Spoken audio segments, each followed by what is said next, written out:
Hello' everyone, আসসালামু আলাইকুম। আজি হৈ গ'ল ৰমজানৰ ডে 7 আৰু এয়া আমি উঠিছোঁ চেহেৰি খাবৰ কাৰণে। ভাতৰ হুইচেল নাই যোৱা, চ' অকণমান বহি আছোঁ আৰু এয়া মেকুৰীও উঠে আমাৰ লগত খাবলৈ কাৰণে। তাৰপিছত ৰাতিপুৱা উঠি মোৰ আছিলে ইনজেকশ্যন, যোনটো উইকলি ইনজেকশ্যন থাকে সেইটো ল'বলৈ কাৰণে এতিয়া গৈছোঁ। আৰু ইমানেই ধূলিৰ ৰাস্তাত নহয়, কিবা এটা ল'বলৈ সোমাইছিলোঁ, একদম ধূলিত অৱস্থা বেয়া হৈ গ'ল দেই। আৰু এইফালে ইনজেকশ্যন লগ হৈ গ'ল, ওলাই আহিছোঁ আৰু ৰ'দো দিছে পূৰা। গৰম দিন লাগি গৈছেগৈ। তাৰপিছত একেবাৰে এয়া ইফতাৰী সময়ত লগ পাইছোঁ আপোনালোকক। আজি বনাই আছোঁ ইফতাৰ স্পেচিয়েল চানাডালৰ হালোৱা, যোনটো খাই মই বহুত বেছি ভাল পাওঁ আৰু ডাব দিলে খাই ভাল লাগে, সেইকাৰণে ডাব এটাও আনিব দিলোঁ।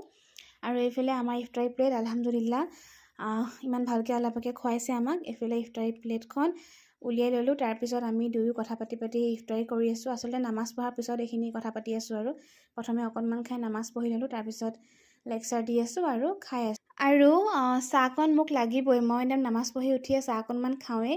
তো হাজবেণ্ডক কৈছোঁ তুমি ৰোজা ধৰিছা, তুমি চাহ খোৱা নাই, কিন্তু মোৰহে চাহৰ বেছিকৈ পিহা লাগিছে বোলো। বাকী যি কি নহওক, তাৰপিছত মোৰ খাবলৈ মন গ'ল পাপৰি চাট। এইফালে আনি দিলে পাপৰি চাট, মই পাপৰি চাট খালোঁ। প্ৰেগনেঞ্চি ক্ৰেভিংছ আৰু কি ক'ব। বাকী আজি মোৰ গাটো ভাল আলহামদুলিল্লাহ। আজি মই কোৰাণ এক পাৰাও পঢ়িছোঁ আৰু ভালকৈ পাৰ হৈছে দিনটো। আৰু বাকী আপোনালোকে মোৰ কাৰণে দোৱা কৰি থাকিব দেই।